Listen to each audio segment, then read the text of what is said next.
जो 11th question है इसमें ये बात बोल रखी है कि आपके पास एक एपी है, इस एपी का कौन सा पद इसके 54वें पद से 132 ज्यादा है या 132 अधिक है। इंग्लिश मीडियम वाले, एक आपके पास एपी गिवन है तो उसकी कौन सी टर्म, कौन से नंबर की टर्म है जो कि इसकी 54th टर्म से 132 मोर देन है, यानी कि 132 ज्यादा है। अभी बात क्लियर हुई या नहीं हुई? बात समझ में आ गई? तो हम लोग क्या कर रहे हैं, माना। इंग्लिश वाले मैं बताता रहूंगा, आप लोग लिख लेंगे। हिंदी वाले माना एपी का एनवा पद, एपी का एनवा पद इसके 54वें पद से 132 ज्यादा है। अब भी समझ नहीं आया ऐसा क्यों किया? क्योंकि हमको पता ही नहीं कौन सा नंबर का पद, ये बात तो निकालनी है। यही तो बोला गया है कि कौन सा पद है जो कि 54वें पद से 132 ज्यादा है, तो अपने को तो पता नहीं। तो हम लोग क्या करेंगे, हम क्या करेंगे, एनवा पद मान लेंगे जो कि 132 ज्यादा है 54वें से। तो हमने एनवा मान लिया, क्लियर है? तो हमने मान लिया कि एनवा पद 54वें पद से 132 ज्यादा है। एनवा पद किसको कहते हैं ये बताओ जी? एन को। किसको? एन। और 54वें पद, 54वें पद 54th टर्म, तो मींस A54 से 132 अधिक, यानी कि प्लस में 132। अभी क्लियर हुआ? तीन बातें हैं, तीनों बातों को मैंने मैथमेटिकली लिखा है। फर्स्ट क्या है, nth टर्म, हाँ जी लिख दिया, nth तो यही हो। सेकंड 54th टर्म, हाँ जी लिख दी। उससे 132 मोर, मोर मीन से ज्यादा। अभी क्लियर है? हिंदी वाले एनवा पद 54वें पद से 132 ज्यादा। अब आगे क्या करना है, सिर्फ सोल्व करना। क्या करना है? an a plus n minus 1 into में d, इसका फॉर्मूला बताया था, इज इक्वल्स a54 क्या होता है, a प्लस 53 d प्लस 132। कोई प्रॉब्लम किसी को? नहीं भैया। a से a cancel, n minus 1 into में d is equal 53 d plus में 132। तो हमारी जो इक्वेशन है बन के रेडी हो गई। अब इसमें यूज आएगा जो आपने एपी पढ़ी है इस क्वेश्चन में, यानी कि जो 11th क्वेश्चन है इसमें जो एपी दी हुई है ना उसका यूज आएगा यहाँ पर। क्लियर है? यानी कि अभी तो उसकी जरूरत नहीं पड़ी थी, नहीं, अभी सिर्फ स्टेटमेंट फोकस कर रहे थे। क्लियर है? अब एपी की जरूरत पड़ेगी। अब एपी बताओ क्या है? 3, 15, 27 और 39। ठीक है, दिया है, गिवन क्या है एपी, इसने बताया 3, 15, 27। ऐसे करते हुए यहाँ से क्या निकालना है, डी। डी कैसे निकलता है, दूसरे में से पहले वाला। 15 माइनस 3 कितना आ गया, 12। तो डी कितना आ गया, 12। कुछ नहीं करना, जो डी की वैल्यू अपनी निकली है इक्वेशन नंबर 1 में क्या लिखेंगे, समीकरण 1, यानी कि put the value of D in equation first. Clear है जी भैया? n माइनस 1 इंटू में डी कितना आया है, 12। डी की वैल्यू 12 प्लस में 132। अभी ये बात क्लियर है जी भैया? कोई प्रॉब्लम इसमें? अब आगे करो, देखो ध्यान से इसको। n माइनस, अरे वो तो कट कर दूंगा। यहाँ देखो n माइनस 1 इंटू में 12 सेम उतार दिया। 53 12 के मल्टीप्लाई करो कितना आएगा, 12 तिया 36, 3 लगे 12 5 60 और 3 63 प्लस में कितना लिखा होगा 132। दोनों को ऐड करेंगे 6 और 2 8, 3 3 6, 6 और 1 7, 12 मल्टीप्लाई में इधर जाके डिवाइड में। अब 12 6 कितने होते हैं, 72। कितने, 4 बचेंगे, 12 चौक 48 इक्वल टू में चलता आ रहा है माइनस 1, क्योंकि 12 तो अपन में चला गया था, माइनस 1 इधर जाके प्लस, तो 64 और 1 65। जब n की वैल्यू 65 आई है तो इसका मतलब जो nth टर्म थी वो 65th टर्म है। अब भी समझ नहीं आया? समझ गया भैया? n वापस 54वें पद 132 ज्यादा, n कितना आया 65, इसका मतलब 65वां पद है जो कि 54वें पद 132 ज्यादा है। क्लियर हो गया जी भैया? सबूत क्लियर है? ठीक, चलिए भाई। अब इस क्वेश्चन में क्या बोला गया 12 क्वेश्चन में कि दो एपी हैं लेकिन दोनों की दोनों अलग हैं। दोनों की दोनों अलग हैं, एक जैसी एपी नहीं है, लेकिन दोनों में एक कंडीशन है कि जो कॉमन डिफरेंस है वो सेम है। कॉमन डिफरेंस सेम, पहली एपी में जितना कॉमन डिफरेंस है उतना ही कॉमन डिफरेंस दूसरी एपी में है। कैसे हो सकता है? हाँ बिल्कुल हो सकता है। लास्ट टाइम मैंने एग्जांपल दिया था, जैसे एक एपी है 2 4 6, ऐसे करते हुए एक एपी है 1 3 5, साफ साफ दिख रहा है दोनों एपी अलग अलग हैं जी भैया, लेकिन दोनों के बीच में जो डिफरेंस है वो सेम सेम है 2 2 का। क्लियर नहीं हुआ जी भैया? तो इसका मतलब हाँ ये पॉसिबिलिटी है कि एपी अलग अलग हो लेकिन कॉन्फिडेंस डिफरेंस एक जैसा हो। ऐसे बहुत सारी एपीज हो सकती हैं। चलिए फिर आगे बढ़ते हैं। तो ऐसा ही कुछ क्वेश्चन में बोला गया है, लेकिन प्रॉब्लम ये है एपी की वैल्यूज नहीं दी, सिर्फ ऐसा बोला है कि दो एपी हैं जो अलग अलग हैं लेकिन कॉमन डिफरेंस एक जैसा है। तो हम लेट कर लेते हैं, let the first AP is equal इतनी और let second AP is equal इतनी। क्लियर है जी? तो अभी हिंदी में माना AP1, AP1 क्यों? पहली एपी, समझे नहीं? दो एपी है ना, एक एपी दूसरी एपी। एक एपी को मान रहा हूं मैं छोटे वाले टर्म से, small A1 A2 A3 A4 ऐसे करते हुए। क्लियर है? नहीं समझ में आया? जी भैया। अब जो यहाँ पर A1 है, क्या मैं इसको A कह सकता हूँ? जी भैया। फर्स्ट टर्म को A कहते हैं। AP2 बताओ फिर जी। AP2 capital capital A, capital A2, capital A3, capital A4 ऐसे करते हैं। क्लियर है ये बात? जी भैया। दो AP बन गई। जी भैया। दोनों के बीच में जो कॉमन डिफरेंस है वो सेम है। लेट करते हैं कि दोनों के बीच में जो कॉमन डिफरेंस है वो अपना छोटा स्मॉल d है। अब भी समझ नहीं आया? सिंपल सी बात है, यानी कि जो हमारा कॉमन डिफरेंस है वो दोनों में सेम है, वो d है छोटे वाला। क्लियर है? आगे बढ़ो फिर। इसमें बोला गया है कि जो इनकी 100th टर्म है, तो उससे आगे बढ़ने के लिए तो पहले यही जान लो 100 टर्म है क्या। क्लियर है? तो भाई पहले AP1 का 100वां पद, क्या बोलोगे इंग्लिश वाले? 100th term of AP1 is equal A100, क्योंकि छोटे वाला A था पहले।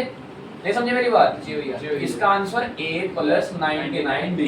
तो बचपन से पढ़ते आ रहे जी भैया। या बचपन से? अरे अभी तो पढ़ते आ रहे हैं ना, 5th चैप्टर से स्टार्ट हुआ था। AP2 का बताओ फिर। कैपिटल आ जाएगा भैया। एक ही ठीक है, इसमें क्या आ जाएगा? कैपिटल A100, यानी कि capital A + 99D। Question number sorry equation number 2। कोई दिक्कत नहीं भैया। इसने बोला है कि जो आप 100वें पद निकालोगे, याद कर ले अच्छे से, जो आप 100वें पद निकालोगे, पहले का भी 100वां और दूसरे का भी 100वां, तो 100वां पद निकलेगा दोनों की दोनों का, उनका जो अंतर है यानी कि डिफरेंस वो 100 है। वो 100, यानी कि पहली वाली का भी 100वां पद, दूसरी वाली का भी 100वां पद, और जो माइनस करके आएगा वो 100 है। अभी क्लियर है? जी भैया। फर्स्ट एपी का 100 टर्म, सेकंड एपी का 100 टर्म, माइनस करेंगे 100।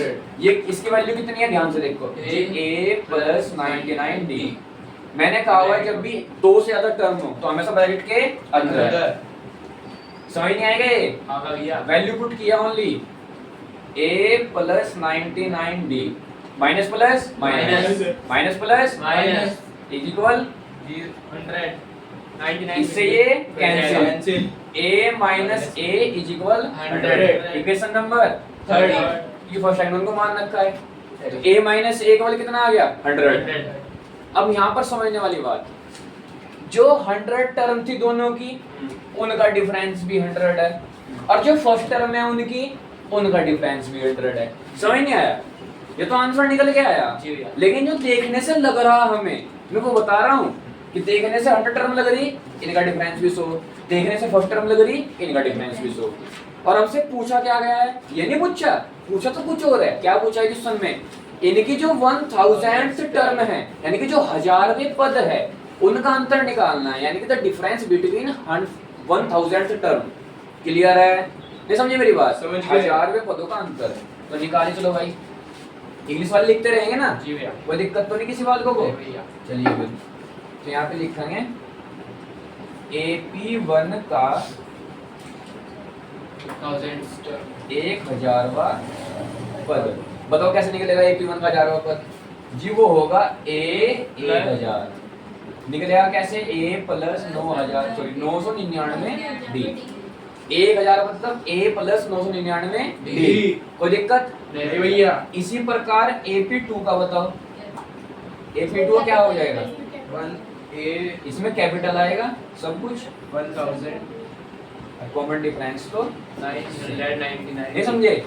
अच्छा, दोनों का डिफरेंस निकालना है, दोनों का अंतर निकालना है। क्या निकालना है? डिफरेंस। करिए भाई दोनों का अंतर। एक तो है A 1000 जो कि पहली AP का 1000वां पद है, और फिर निकालना है AP2 का 1000, यानी कि A 1000। समझ नहीं रहे? जी भैया। ये छोटे वाली एपी का, छोटे वाली कहूँ या पहले वाली एपी का, और ये दूसरे वाली एपी का। पहली एपी का 1000वां पद, दूसरी एपी का 1000वां पद। अब माइनस करना है। A + 999 D. ऐसे इसमें a प्लस 999 ब्रैकेट यहाँ पे क्या लगा देंगे, ब्रैकेट तो minus plus minus minus plus minus. समझ में आ गया होगा। जी भैया। सेम उतर जाएगा, क्या होगा, इससे ये कैंसिल, कैंसिल। खाली क्या बचेगा a माइनस ए। लेकिन जी a माइनस ए की वैल्यू तो हमने देख रखी कितनी है, 100 कितनी है, तो आप क्या लिखोगे कि जो a माइनस ए की वैल्यू है वो तो हमारे पास है ऑलरेडी, कितनी है 100, कितनी है 100 यहाँ पे लिख देंगे फ्रॉम इक्वेशन थर्ड फोर्थ और यही हमारा क्या हो जाएगा आंसर। फ्रॉम इक्वेशन थर्ड क्यों, क्योंकि हमने तीसरे समीकरण से देखा a माइनस ए का अंतर कितना है 100, तो a माइनस ए बचा था, इसका अंतर कितना हो गया 100। कोई दिक्कत, बात समझ में आई, ठीक है। चलिए भाई नेक्स्ट क्वेश्चन बताइए, 13 वाला है। इस वाले क्वेश्चन में यह बात बोली गई है कि आपके पास 3 डिजिट का नंबर है, कैसे हैं 3 डिजिट, जो 3 डिजिट के नंबर हैं ऐसे कितने नंबर हैं जो कि 7 से भी डिवाइड है, यानी कि दो कंडीशन है यहाँ पर, फर्स्ट 3 डिजिट होनी चाहिए और दूसरा 7 से डिवाइड होना चाहिए, क्लियर है, 7 से डिविजिबल कट सके। अब ये वाले आपके पास 3 अंकों वाली संख्याएं हैं, ये तो पहली शर्त हो गई, और दूसरी शर्त कि वो 7 से भी भाज्य होनी चाहिए, क्लियर है। चलो ठीक है, दोनों कंडीशन को पूरा करना है तो पहली कंडीशन के अकॉर्डिंग लिख देते हैं। सर पहले कंडीशन तो ये कहती है कि 3 डिजिट नंबर होना चाहिए, और जो 3 डिजिट नंबर है वो कहाँ से स्टार्ट होता है 100 और कहाँ तक जाता है 99 तो 101 102 ऐसे आते चल जाएगा।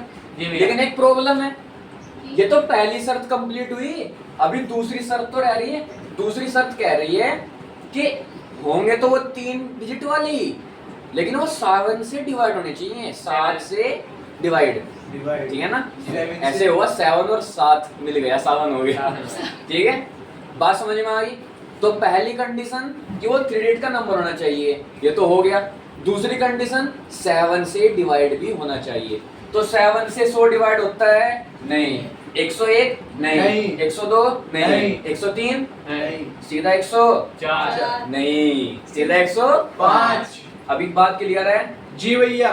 तो 105 7 से डिवाइड होता है। जी भैया। अब नॉर्मल सी बात है, इसके बाद तुम 106 ट्राई करो, 107 नहीं ट्राई नहीं करना, 7 का गैप है, 5 के बाद सीधा 7 का गैप दो, 105 आया ना, 105 के बाद सीधा 7 का गैप दे दो, 112 कितना 112, फिर 7 का गैप 119 और ऐसे करते हुए जाएंगे। अब आप सीधा पहुंचोगे 999 पर।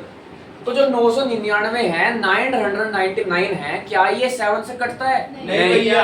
पीछे हटेंगे, फिर आगे तो बढ़ नहीं सकते क्योंकि 4 डिजिट का हो जाएगा, पीछे हटो 998 997 96 95 ये सब नहीं कटेंगे, सीधा 994। आपको समझ में आया नहीं आया? जी भैया। पहली कंडीशन हमने 3 डिजिट के नंबर ले रखे जी। दूसरी कंडीशन ये सारे के सारे 7 से कटवा, तो हमने दोनों शर्तें पूरी कर ली है, हमारी एपी बन गई है। अब हम क्या करेंगे, इसको अच्छे से नोट डाउन कर देंगे। तो एपी बन गई हमारे पास 105 112 994। कोई प्रॉब्लम नहीं भैया। देखने से जिसका फर्स्ट टर्म लग रहा है, हाँ भाई सही बात है, जो देखने से लास्ट टर्म लग रहा है सही बात है। जिसका बीच का डी तो हम निकाल लेंगे 7 दूसरे में से पहले वाला हटाकर, तो 112 में से 105 कितना आएगा, तो ये तो ये आ गया हमारा। अच्छा निकालना क्या था, n कितने टर्म कितने पद, तो n निकालना है, क्या निकालना है n। ये सवाल तुम पहले भी करके आ रखे, आप लोग खुद कर लोगे। फॉर्मूला लिख रहा हूँ an equal a plus n minus 1 into में d, जो an होता है इसे क्या लिखते हैं अधिकतर l, इसमें वैल्यू पुट करोगे आप वैल्यू फाइंड कर दोगे, क्लियर है। इसके बाद नेक्स्ट क्वेश्चन बताओ यही कहीं फटाफट जल्दी। 10 और 250 के बीच 250 के बीच और मैंने चलो ठीक है, कहीं नहीं 10 और 250 के बीच में कितने ऐसे पद हैं जो कि 4 के गुणज हैं। इंग्लिश वाले आपको क्या करना है 4 के मल्टीपल 10 और हाँ जी 10 एंड 250 के बीच में, तो 10 से लेकर 250 के बीच में 4 के मल्टीपल कितने हैं, तो जी, सेम वही शर्त, फर्स्ट कंडीशन है, पहली शर्त है वो क्या है कि 10 से लेकर 250 के बीच में नंबर होने चाहिए, और दूसरी सर कि 4 से कटने चाहिए। आप लोगों के लिए 10 से लेकर 250 के बीच में होना चाहिए, और 4 से डिवाइडेबल यानी कि 4 से डिविजिबल होना चाहिए। मतलब 4 के मल्टीपल होनी चाहिए। हाँ जी, 4 के मल्टीपल। क्लियर है जी भैया। चलो स्टार्ट करते हैं। 10 से लेकर 250 के बीच में, लेकिन 10 तो कटता नहीं 4 से। नहीं भैया। 11 12 उसके बाद सीधा कौन कटता है? 12 12 के बाद सीधा 16 के बाद सीधा 20 वाह 18 भी कटता है, शाबाश। 11 के साथ तक। ठीक है ना? अब 200 ओए रुक जाओ, टेंशन मत लो, हम हैं इस काम के लिए। बोर्ड पे बुलाएंगे, कहना आप लोगों का, दफ्तर में लैंड कराएंगे। 250 तो कटता नहीं 4 से, उससे पहले आ जाओ। उसके बाद क्यों नहीं, उसके बाद तो मना कर रखी 250 तक। 250 से पहले 249 कटने का नहीं, 248 कट जाएगा। क्लियर है? तो 12, 16, 20 एंड सीधा जाएंगे 248 तक। एपी रेडी हो गई जी भैया। और बस इन क्वेश्चंस में सबसे जरूरी एक ही बात है, वो क्या? एक बार एपी रेडी हो जाए बाकी काम जी हमारा है। सिंपल यही है, आपके पास एपी रेडी हुई चाहिए, बाकी फॉर्मूला आप लोग जानो, काम खत्म करोगे। सीधा बताओ कौन दिख रहा है? ए। कौन दिख रहा है सीधा? एल। एल जिसको ए एन भी कह देते हैं, और मैंने दोनों में अंतर बता रखा है, ए एन में और एल में। लेकिन मैंने कहा था कि मैक्सिमम केसेस में एल और ए एन एक जैसे रहेंगे। क्लियर है? तो हमारा एल दिया हुआ है 248, चलिए ठीक है। फिर उसके बाद में डी, A2 माइनस कितने का? सबको पता है डिफरेंस 4 का है, 16 में से 12 गए 4, तो डी कितना है? 4। एन निकालना है, फॉर्मूला आता है, वैल्यू पुटिंग करनी आती है। Yes sir. कर लोगे? Yes sir. आगे बढ़े? यस नेक्स्ट में बताओ ये कहीं। एन के समान ये ले, दोनों समांतर श्रेणी, दो समांतर श्रेणियां दे रखी होंगे एन। ठीक है ठीक है। अब क्या बोला गया है कि आपके पास में 2 समांतर AP है। श्रेणियां हैं, 2 एपी हैं। आपके पास में 2 एपीज हैं, इनके nth टर्म इक्वल है। nth टर्म, अब हमें नहीं पता ना nth कौन सी है। nth का मतलब भाई 1 भी हो सकता, 2 भी हो सकता, 3 यानी कि 50th भी, 100th भी, 90th भी, कुछ भी हो सकती है। ऐसे तुम लोग n में पता बराबर है, ये नहीं पता 50 में 1000 में कितना, तो nth इक्वल है ना, nth ही पकड़ के रखेंगे। nth क्या होती है? an। nth an। अब पहले जो 2 एपीज हैं उनकी वैल्यू दे रखी है, तो आप लोग एपी बताएंगे। एपी 1 बताओ पहले। 63, 65, 67। ठीक है। एपी 2 बताओ।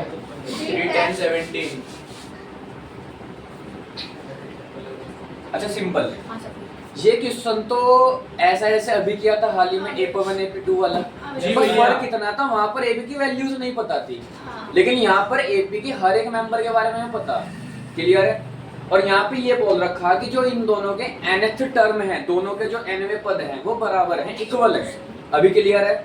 तो सबसे पहले क्या करते हैं, AP1 का nth टर्म निकाल लो भाई, जो इक्वल होंगे बाद में देख लेंगे। तो AP1 का nth टर्म यानी कि nवा पद, इंग्लिश वाले nth टर्म ऑफ AP1। चलिए फिर क्या होगा? an an होना चाहिए, लेकिन मैं क्या कर रहा हूँ, सीधा सीधा लिख रहा हूँ, देखो ध्यान से। an जो होता है nवा पद हो, an कौन होता है? nवा पद। इसका formula a plus n minus 1 into में d। इसको याद रखोगे तो एक काम करते हैं, काम छोटा करते हैं, सीधा लिखना है। AP1 का nवा पद है, AP1 ये है, इसका nवा पद है। nवा पद क्या होता है? an equal a plus n minus 1 into D, nवा पद होता है। ये कौन है? a। तो पहली एपी में a कौन है? 63 प्लस n माइनस 1 इंटू में d। d कितने का इन दोनों के बीच में? 2। भाई 65 में से 63 गए 2, 67 में से 65 गए 2। नहीं समझे मेरी बात? जी भैया। इंग्लिश वाले nth term of AP1 is equals क्या होगा? an। nth टर्म तो an कहते हैं ना। जी भैया। an का फॉर्मूला क्या होता है? a plus n minus 1 into में d। a की वैल्यू कितनी है फर्स्ट वाले के अकॉर्डिंग? 63। d की वैल्यू कितनी है फर्स्ट के अकॉर्डिंग? 2। सीधा लिख दो ना। जी भैया। समझ में नहीं आएगा? हाँ आ गया भैया। आ गया सुरेश भैया। सर हाँ भैया आ गया। क्लियर है सब कुछ? ठीक है। जी सर। तो एक काम करते हैं, चलो उसको नहीं छोड़ देते हैं अभी, ठीक है। फर्स्ट इक्वेशन में मान लो की जरूरत नहीं है। AP2 निकाल ठीक है। गए। क्लियर हो गया? अब क्या करेंगे? AP2 का nवा पद। कैसे निकलेगा AP2 का nवा पद कैसे निकलेगा? Capital जो A। सेकंड वाली AP है सेम वैसे फॉर्मूला लगाएंगे। AP2 का nवा पद, nवा पद तो an को बोलते हैं और an की वैल्यू है a plus n minus 1 into में d। लेकिन ये काम कर रहे हैं सेकंड AP के अकॉर्डिंग, तो सेकंड AP में a कौन है? 3 कौन है? 3 n माइनस 1 इंटू में d। सेकंड AP के अकॉर्डिंग d कितना है? 7 10 में 3 के 7, 17 में 10 में 7, 7 ही आना है। जी। समझे नहीं मेरी बात? अब सिंपल, या तो मैं आप लोगों के लिए सिंपल वही बात करता कि AP1 का nवा पद इक्वल छोटा an है उसका फॉर्मूला, फिर दूसरी बात AP2 का nवा पद कैपिटल AN उसका फॉर्मूला, फिर वैल्यू पुट करता। सीधा पुट कर दो ना, क्योंकि आसान है। इतनी बड़ी बात की है मैंने इसमें नहीं, बस वैल्यू सीधी लिख दी। दोनों AP के जो nवे पद हैं, तुमने एक बात नोट डाउन की होगी, यहाँ पर भी n वही है, यहाँ पर भी n। ये फर्स्ट वाली AP के अकॉर्डिंग है ना सारा, ये जो पूरा पोर्शन है किसके अकॉर्डिंग है? फर्स्ट वाली AP। ये A भी किसका है? फर्स्ट वाली। D भी किसका है? फर्स्ट वाली। N भी किसका है? फर्स्ट वाली AP। अब सेकंड वाली AP में आते हैं। ये A किसका है? Second AP। ये D किसका है? Second AP। N किसका है? Second AP। लेकिन क्योंकि दोनों के n सेम हैं, दोनों के nवे पद बराबर हैं। nवे पद, दोनों के nवे कह रखे, हम क्या करें? जो दोनों के nवे गए, तो इसलिए n दोनों में सेम है। अब समझ में आया? अब दोनों के nवे पद बराबर है, बोले तो प्रश्नानुसार, यानी कि इंग्लिश में ATQ अकॉर्डिंग टू क्वेश्चन। अब प्रश्न क्या कहता है कि दोनों चीजें बराबर हैं, तो रख दो,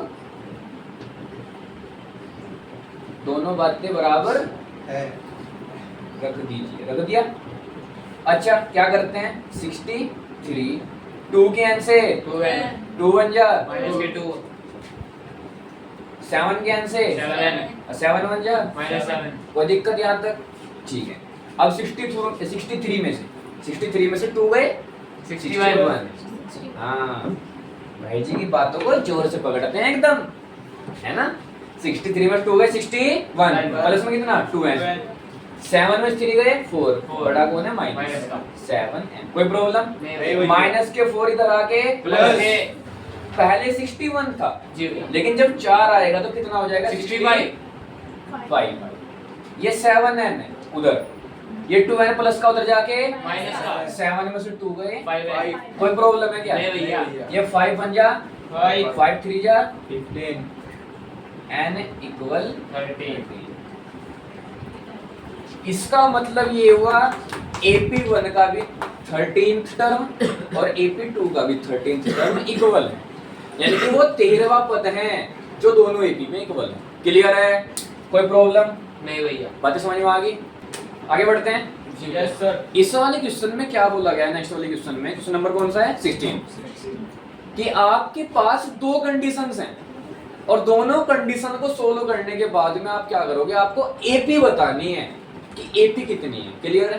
कंडीशन कौन कौन सी है? फर्स्ट कंडीशन है कि जो थर्ड टर्म है, जो थर्ड टर्म है वो कितनी है? 16 हिंदी में, यानी कि जो तीसरा पद है वो कितना है? 16। उसके बाद इंग्लिश वाले ध्यान देंगे, सेकंड कंडीशन बोल रखी है कि जो 7th टर्म है वो 5th टर्म से 12 मोर है, 12 ज्यादा है। तुम लोग हिंदी वाले, यानी कि जो 7वां पद है 5वें पद से 12 अधिक। फाइंड AP, क्या निकालनी है? AP। चलो फिर जो कंडीशंस गिवन है ऊपर लिख के गिवन दैट। क्लियर है? उसके बाद स्टार्ट करते हैं। क्या बोल रखा है? तीसरा पद, तो बताओ A3 होगा या नहीं होगा? Yes sir. A3 कितना है? 16। क्लियर है? A3 कितना है? 16। जो तीसरा पद है वो 16। A3 क्या लिखते हैं? A plus 2D is equal equation number 1। अच्छा कोई दिक्कत है यहाँ पर किसी को? समझ में आया?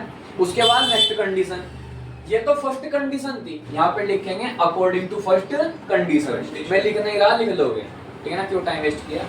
अकॉर्डिंग टू फर्स्ट कंडीशन ये पहली हो गई, फिर नेक्स्ट लिखेंगे अकॉर्डिंग टू सेकंड कंडीशन। दूसरी शर्त क्या कह रही है भाई बाल को? पहली शर्त तो ये होगी, दूसरी शर्त क्या कह रही है? 10 बार बोल रखा है, लिखा बाद में करो, मेरे को समझ ना आए। मेरे पास और भी क्वेश्चन था, पूछ लूंगा, बताओ पूछने तो। 7th टर्म 5th टर्म से कितनी अधिक है? 12। क्या मैंने सही लिखा है? जी भैया। 7th टर्म 5th टर्म से 12 मोर। सातवां पद पांचवें पद से 12 जाता है, कोई दिक्कत? A7 को कहते हैं A प्लस 60 A5 को A plus 40 और प्लस में कितना? 12 A से A कैंसिल ये प्लस का 40 इधर आके माइनस इज इक्वल 6 में से 4 गए, ओ सॉरी क्या लिख दिया D, 6 में से 4 गए 2 1 जा 2, D कितना आ गया? 1 सर 1 नहीं वो है 12 12 भैया ठीक है 6D में से 4D के कितने बचे? 2D इक्वल में 12 2 6 जा, तो D की वैल्यू कितनी आ गई? 6। समझे नहीं मेरी बात? भाई D की वैल्यू कितनी आ गई? 6। अभी A नहीं है, क्या नहीं है? A की वैल्यू पुट करते हैं इक्वेशन नंबर फर्स्ट में, इक्वेशन नंबर फर्स्ट में, इन इक्वेशन फर्स्ट। चलो भाई फर्स्ट में फटाफट फर्स्ट क्वेश्चन है, फर्स्ट क्या है हमारी equation? A plus 2D is equal 16। A की वैल्यू है नहीं, 2 इंटू D की वैल्यू है हाँ जी 6 इज इक्वल 16, 6 2 जा 12। ये जो 12 है इधर प्लस का उधर जाने के बाद माइनस 16 में 12 गए, 4 A की वैल्यू आ गई 4। अब अपने पास A भी है और अपने पास D भी है, ये सेम वही काम है कि हमारी रसोई में सारा सामान है, जो बनाना है बना लो, क्लियर है? तो हमारे पास A भी है D भी है, AP बनानी है, इतना बड़ी बात थोड़ा ही है। AP कैसे निकलती है फिर? सबसे पहले फर्स्ट टर्म लिखी जाती है, कितनी है? 4। सेकंड टर्म कैसे निकलेगी? D ऐड करके, यही तो होता है, जितनी पहली टर्म है उसमें D ऐड करेंगे, दूसरी टर्म उसमें D ऐड करेंगे, तीसरी ऐसे चलती रहेगी। नहीं समझे मेरी बात? चलिए फिर स्टार्ट करते हैं। तो पहली टर्म कितनी है? 4, इसमें D ऐड करो यानी कि 6, कितनी हो जाएगी? 10 10 और 6 16 6 22। अरे नहीं समझ में आया क्या? क्या यही AP होगी? यस सर क्लियर है? बात समझ में आई? जी भैया। इस वाले नेक्स्ट वाले क्वेश्चन में क्या बोल रखा है? इस क्वेश्चन में बोला गया है कि आपके पास एक AP है, सिंबल से AP होती है हर बार, इसमें भी AP है, 3 है फिर 8 है फिर 13 है, ऐसे करते हुए 253 है, यानी कि 3 8 13 और लास्ट में कितना है? 253। जी समझ में आ गया? पहला पद 3 है, अंतिम पद L, लास्ट टर्म कितनी है? 253। क्लियर हो गया? D भी निकाल लेंगे जी, 3 है 8 है 13 है, 5 का अंतर है, तो D कितना हो गया? 5। अरे हर चीज तो है हमारे पास, फिर क्या टेंशन है? फिर नेक्स्ट आगे बढ़ो। इसमें बोला जो गया है वो सबसे मेन बात है, क्या बोला गया है? कि इस AP के अंतिम पद से, कहां से? लास्ट टर्म से 20th टर्म निकालनी है। हाँ, यानी कि अंतिम पद से 20वां पद, कहने का मतलब लास्ट टर्म से स्टार्टिंग से चलना, लास्ट टर्म से वापस आना, और 20th टर्म, कहने का मतलब सपोज करो मेरे पास एक 50 मेंबर की लाइन खड़ी, चलो 50 तो बहुत डाटा, छोटा डाटा करते हैं, 50 एक बड़ा डाटा हो जाएगा, छोटा डाटा ले मान लो 1 2 3 4 5 6 7 8 सपोज है ये मेंबर्स खड़े हुए हैं, क्लियर है? यहाँ से स्टार्ट करते हैं 1 2 3 4, कौन से नंबर पे हैं? 4th term. इधर से काउंट करो 1 2 3 4 5, समझ नहीं आया? समझ गए। यानी कहने का मतलब ये हो गया इस मेंबर की जो पोजीशन है आगे से और पीछे से डिफरेंट हो सकती हैं, सेम भी हो सका, ये तो सेम हो जाएगा भैया, अब 4 ही हो जाएगी। समझ नहीं मेरी बात? समझ गए। क्लियर है ना? लेकिन मैंने कितने बना रखे थे? एक और, यानी कि ये है 5th। कहने का मतलब कि जितने नंबर पर आप आगे से खड़े हो जरूरी नहीं उसी नंबर पर आप पीछे से भी खड़े हो। बात समझ में आ गई? जैसे 1 2 3 4th नंबर पे पीछे से काउंट करेंगे तो 1 2 3 4 5th नंबर पे। अभी क्लियर हुई बात? क्लियर हुई या नहीं हुई? ठीक है ना? पहले क्या करते थे? AP होती थी और हम निकाल, जैसे मैंने बोला कि 4th टर्म निकालो, 4th टर्म तुम सीधा 1 2 3 कूदते भाग रहे एकदम, ये लो जी पहुंच गई, निकल गई। लेकिन अब की बार मैंने अलग कह दिया कि एक काम करो पीछे से 4th वाले पे आओ, तुम एकदम कूदते हुए आए 1 2 3 4, ये उठा दिया, ये तो नहीं उठाना, ये वाला उठा दे। कुछ समझ में आया? तो अब की बार पीछे से आना है, सिंपल कुछ नहीं है। इसका पता क्या मतलब है? सीधा सीधा एक लाइन खड़ी हुई है ऐसे पूरा जैन साहब सीधा पूरे एकदम बटालियन, ये जैसे हमारे बैठा हुआ है एनसीसी कैडेट, जैसे आप खड़े हुए थे एक ऑर्डर मिला आपको पीछे मुड़, तो जो सबसे स्टार्टिंग का था अब वो सबसे लास्ट में है, और जो सबसे लास्ट का था और सबसे स्टार्टिंग। इस पे कहानी याद आती है मुझे, सुंदर, बड़ी सुंदर थी। तो मुझे प्रिंस सर थे हमारे के सर, उन्होंने पढ़ाई थी। मैं बता रहे कि कभी भी जब आप ऊंचाई पर हो, ऊंचाई पर मतलब कि ऐसा समझो कि आप क्लास में सबसे अच्छा पढ़ते हो, टॉपर हो आप क्लास के, मतलब वाकई में ही आपका लेवल इतना अच्छा है, कितना लेवल किसी का नहीं है, तो उस लेवल पर पहुंचकर कभी घमंड मत करो, क्योंकि नीचे गिरने में टाइम लगता है। अगर आप सबसे नीचे हो, लूजर हो, तो कभी अपने आप को कमजोर मत करो। ये टाइम आएगा, पता नहीं कब भगवान का आशीर्वाद बने और कब आप सबसे आगे पहुंचो। जैसे वही बटालियन वाला सबसे लास्ट वाला ये सोच रहा है खड़ा होकर, यार कि मैंने ऐसे क्या गलत कर दिया जो सबसे पीछे खड़ा कर रखा है मुझे। और सामने वाला सोच रहा है, अरे मेरे से बड़ा कौन है, देखते रहो भाई सबसे आगे खड़ा है। 5 मिनट लगेगी, बल्कि जस्ट 2 सेकंड एक ऑर्डर देने में। पीछे मुड़, और जो सबसे आगे वाला है वो सबसे पीछे, और सबसे पीछे वाला सबसे आगे। तो कभी भी अपने आप को कमजोर मत समझो और कभी अपने आप भगवान मत समझो। क्लियर है ना? समझ गए? हर चीज एक परिसीमा होती है, उसके दायरे के अंदर काम करना पड़ता है। क्लियर है? जी सर। चलो फिर, यानी कि ये पर्सन अच्छी कहानीदायक है, कृपया इसको अच्छी प्रेरणा से सीखे। चलिए फिर आगे बढ़ते हैं। क्लियर है? जी भैया।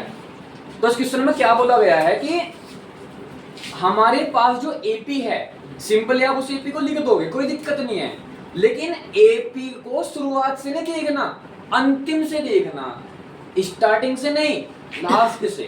चलिए फिर पहले तो एपी कर सर जी, कितनी है बच्चों बताना? 253। अरे नहीं रे, 3 पहले एपी 8 बताओ। 13 और 13 253। 253। कोई प्रॉब्लम? नो भैया। ये तो एपी है, जी सर। इसका उल्टा तो नहीं है ना। इसमें बोला गया है कि फ्रॉम लास्ट, अंतिम से। तो जब अंतिम से शुरुआत करेंगे सबसे पहले कौन आएगा? 253। इसके बाद ऐसे होते हुए 13 8 3। पहले बताओ, कुछ समझ में नहीं आया? समझ गए। कुछ नहीं किया, पकड़ो, उल्टा कर दिया। क्लियर है? वही पीछे मुड़। सिंपल बात। अभी मैं इधर से देख रहा हूँ, तो सबसे आगे कौन है? 3। मैं इधर गया, अभी बार इधर से देख रहा हूँ, सबसे ऊपर सबसे आगे कौन है? 253। क्लियर है? तो बस आपने देखने का नजरिया बदला है। तो ये आपका एपी का रिवर्स है। तो आप लिखोगे यहाँ रिवर्स ऑफ एपी, इंग्लिश वाले रिवर्स ऑफ एपी, यानी कि एपी रिवर्स। आप ऐसे कर सकते हो, एपी स्मॉल में आर कर देना, एपी रिवर्स, या एपी डैश कर देना। एपी डैश का मतलब थोड़ा अलग तरीके से कुछ भी। क्लियर है? तो भाई मैं इसको लिख रहा हूँ एपी, इसको लिख रहा हूँ एपी डैश। नहीं समझे मेरी बात? समझ गए। एपी मतलब जो थी और एपी डैश मतलब जो मैं बनानी पड़ी है, उल्टे तरफ से। अब बताओ फर्स्ट टर्म कौन है? 200। लास्ट टर्म कौन है? 3। डी। लास्ट मतलब सेकंड वाले में से पहले वाला, बोलेंगे सेकंड वाला नहीं है, अरे सेकंड वाला भी है इसमें, उतना ही कम करते हुए चलेंगे। ये सोच रहे हो सेकंड वाला नहीं है भैया, सब है इसमें भाई। ये बीच के जो डॉट डॉट है वो यही तो दिखाते हैं कि बीच में बहुत सारे पद हैं भी। क्लियर है? तो हमें तो इतना बता रखा है भैया ना, इतनी बात बता रखी है कि आगे वाले में से पीछे वाला माइनस कर दो, डी निकल जाएगा। तो यहाँ पर देखो, आगे वाले में से पीछे वाला 5, कि 8 में से 13, 13 में से 8 गए 5, बड़ा कौन है? माइनस। समझ में आया नहीं आया? चाहिए ये वाले उठा लो, निकल जाए नीचे, ये वाले उठा लो। 3 में से 8, 3 में से यहाँ पर भी -5। पहले बताओ समझ में आया नहीं आया? समझ गए। आ गया ना समझ में? आगे वाले में से पीछे वाला, तो कोई सा भी उठा लो, आना कितना आया है? -5। तो अब आपके पास डी भी है, एल भी है, ए भी है। हालांकि हमें एल की जरूरत इतनी खास नहीं है, क्योंकि क्वेश्चन में बोल क्या रखा है? अंतिम पद से आपको 20वां पद निकालना है, फ्रॉम लास्ट 20th टर्म। तो यानी कि सीधा सीधा फ्रॉम लास्ट तो हमारा हो गया, यानी कि अंतिम से तो काम हमारा खत्म हो गया। जो अंतिम वाली बात थी वो हमने खत्म कर दी। अब तो बस सीधा निकालना है 20th टर्म, यानी कि 20वां पद। 20 टर्म कैसे निकलती है? a plus 19d। समझे कि नहीं समझे? समझिए भैया। a कितना है? 200 प्लस 19, d की वैल्यू माइनस के 5, माइनस के 253 प्लस माइनस 19 पंजे 95। ये कौन आया? 820। माइनस कर दो, 13 में से 5 कितने बचेंगे? 8। ये कितना बचा? 4। 24 में से 9 गए 15 है। चेक करना आंसर क्या आ रहा है? यानी कि अंतिम से जो 20वां पद होगा वो 158 होगा। From last 20th term is equal to be 158।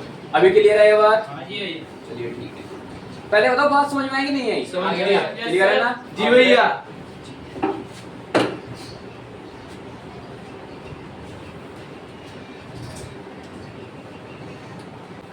इसमें बोला गया है क्वेश्चन में, इस वीडियो वाले समझेंगे कि जो फोर्थ टर्म है और एट्थ टर्म है उन दोनों का जो सम है वो 24 है। फर्स्ट कंडीशन हो गई। देन सेकंड पे आओ कि जो सिक्स्थ टर्म है और 10th टर्म है दोनों का सम कितना है 44। दोनों को सोल्व करना, क्या निकालना है एपी। एपी निकालनी है ना, चलो फिर आ जाओ। हर टर्म निकालनी, फर्स्ट वाली गई है। क्या क्या निकालना है इसमें? एपी प्रथम 3 पद निकालना। हाँ तो प्रथम 3 पद कुल मिला के एपी निकालेंगे, first second third term. Clear है? आगे बढ़ जाएं। अब देखना ध्यान से, हिंदी मीडियम इंग्लिश मीडियम दोनों समझेंगे इस बात को, मैं लिख के आ रहा हूँ। तीसरा पद, सॉरी तीसरा नहीं, चौथा पद और 8वां पद दोनों का योग 24 है। Fourth term and 8th term का जो सम है 24 है। कोई प्रॉब्लम है क्या? नहीं भैया। बात समझ में आ गई? जी भैया।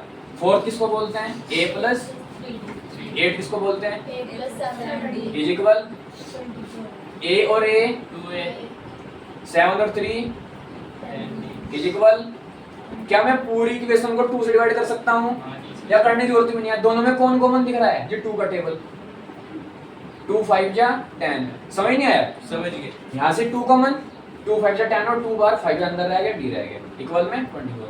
2 1 जा और 2 2 जा भाई 12 दूनी 24। जी भैया। ये बन गई equation number first. Then just आगे दूसरी कंडीशन में बोल रखा है कि जो 6th टर्म है और 10th टर्म है, 6th 10th some is equal 44। समझे कि नहीं समझे? हाँ। पक्का? हाँ जी। 6 को क्या बोलते हैं? 8 10 को a plus 90 is equal 44। a और a 2a 9 5 14 इज इक्वल 42 2 का टेबल कॉमन है, a plus क्या मैंने सही लिखा है? जी a भैया। Plus 70 is equal 44। ठीक है 2 भैया, जा भैया। 44। 44 ठीक है 2 1 जा 2 2 जा 4 इज इक्वल 22। कितनी इक्वेशन बन गई? तो एक इक्वेशन फर्स्ट ये है, सेकंड ये है। दोनों इक्वेशन को सोल्व करना है। सोल्व कर लोगे या करवानी है? कर लोगे, सीधा क्या लगा देंगे? एलिमिनेशन मेथड यानी कि विलोपन विधि। फर्स्ट में से सेकंड को माइनस करनी है, चाहे सेकंड में से फर्स्ट को माइनस कर लियो। कैसे देखो ध्यान से, सेकंड में से मान लो फर्स्ट को माइनस कर रहा हूँ, a से a कट जाएगा, 7 में से 5 जाएंगे 2d, 22 में से 12 जाएंगे 10, 2 पंजे 10, d आ जाएगा 5, खत्म हो गया। t का वैल्यू पुट कर लोगे ना? ठीक है। अच्छा सिंपल, इस क्वेश्चन में क्या बोला गया है? सुब्बाराव नाम का एक पर्सन है, एक व्यक्ति है, 1995 की बात है, यानी कि 1995 की। तो उसमें क्या है कि जो उसकी इनकम है वो 5000 है। कितनी है? 5000। अभी क्लियर है?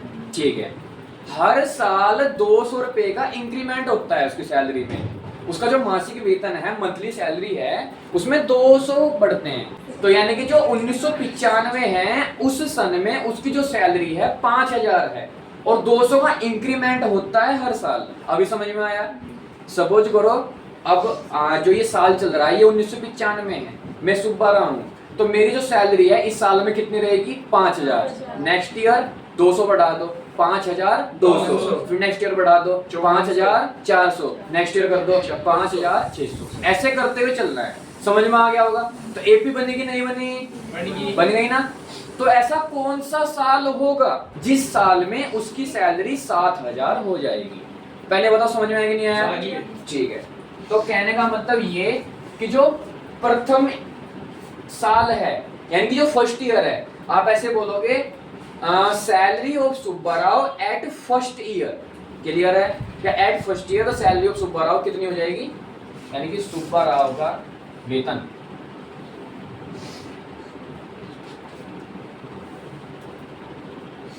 सुब्बाराव का वेतन कितना है? 5000।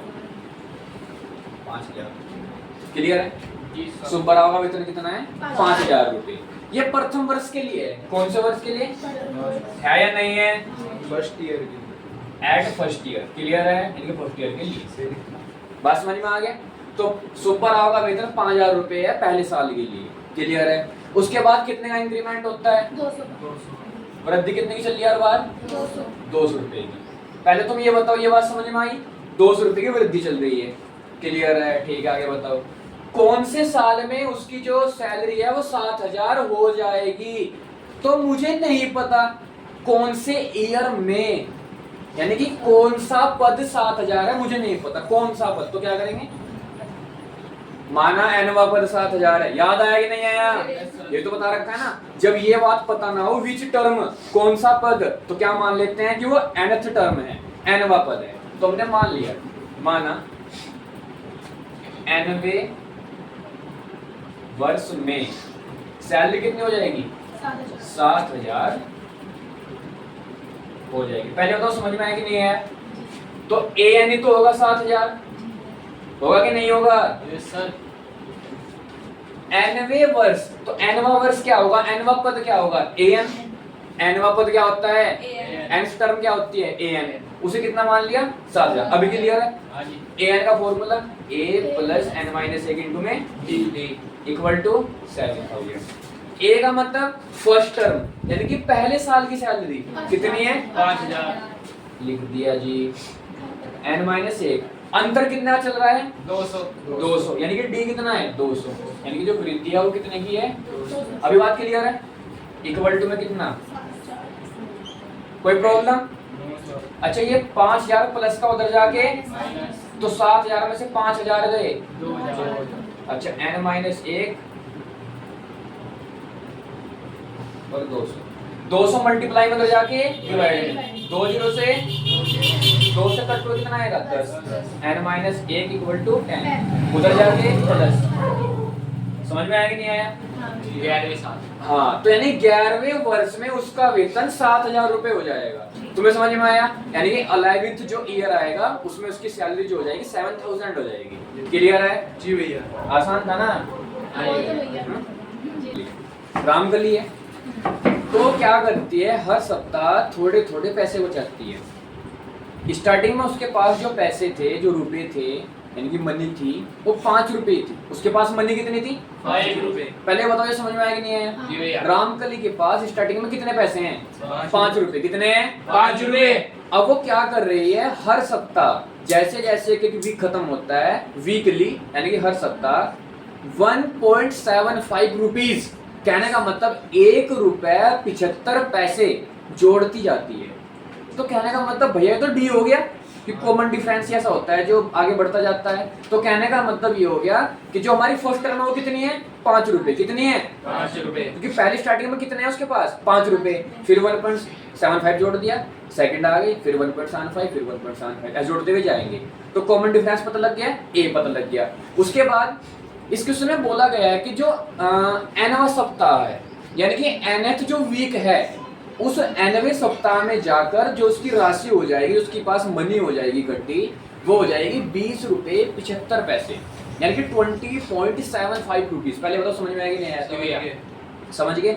अब हमारे क्लियर हो गया। पहला जो पद है यानी कि फर्स्ट टर्म है 5 रुपए, फिर कॉमन डिफरेंस है 1.7 यानी कि 1 रुपये 75 पैसे। फिर बोला गया है कि जो लास्ट टर्म है, जो जाकर हो जाएगा, जहाँ पर खत्म होगा बात, जहाँ पर बात खत्म होगी, 20 रुपीज 75 पैसे। क्लियर है? लेकिन कितना टाइम लगा वो निकालना है। एंड करना भैया। फर्स्ट टर्म कितनी है ध्यान से देख के बताओ? 5 रुपीज। कॉमन डिफरेंस कितने की बढ़ोतरी होती जा रही है? 1.75 रुपीज। कहाँ पर जाकर हमारी गाड़ी रुकेगी? 20.75। ठीक है, तो लास्ट टर्म कितनी होगी? 20.75 रुपीज। समझ में आया कि नहीं आया? जी भैया।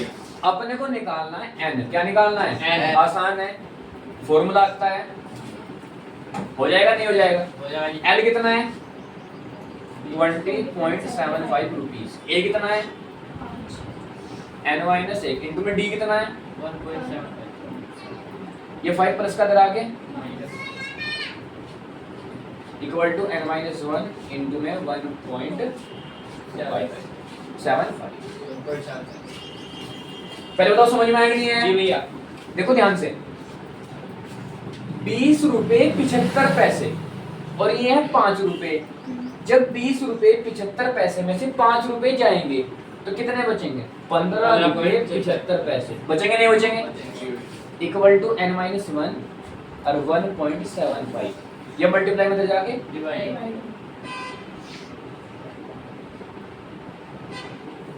Equal to n minus 1।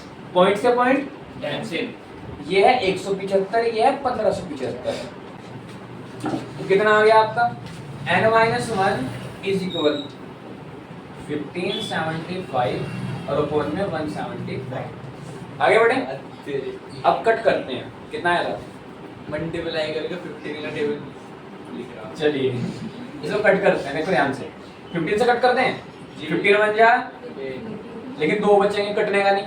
1 के बाद 3 से कट करते हैं, 3 5 जा 15, कितने बचेंगे? 2, 3 से भी कटने का, 5 से कटा। सीधा किससे कटेगा? 5 से। 5 से कट करते हैं इसको, 5 3 जा 15, कितना बच गया? तो 5 5 जा 25। 5 से कट करो, 5 3 जा 15, फिर यहाँ पर 5 बन जा, कितना बच गया? 2, 5 5 जा 7 से कट करते हैं, 7 5 जा, सर 9 आवर 9। अरे 7 5 जा 25। 7 से कट करो, इसको कितना आएगा? 7 4 जा 28, 7 चौक 28, कितने बच गए? 3। 7 5 जा 35। 5 से कट करो, 5 9 जा 45। कुल मिला के मेरा कहने का मतलब ये है, जब इससे इसको डिवाइड करेंगे कितना आएगा? 9। ये -1 इधर जाके तो 9 और 1। इसका मतलब रामकली के पास वो 10वां सप्ताह होगा, यानी कि 10th वीक होगा, जिसमें जाकर उसके पैसे हैं जो कितने हो जाएंगे? 20 रुपये 75 पैसे। अभी क्लियर है कि नहीं है? जी भैया।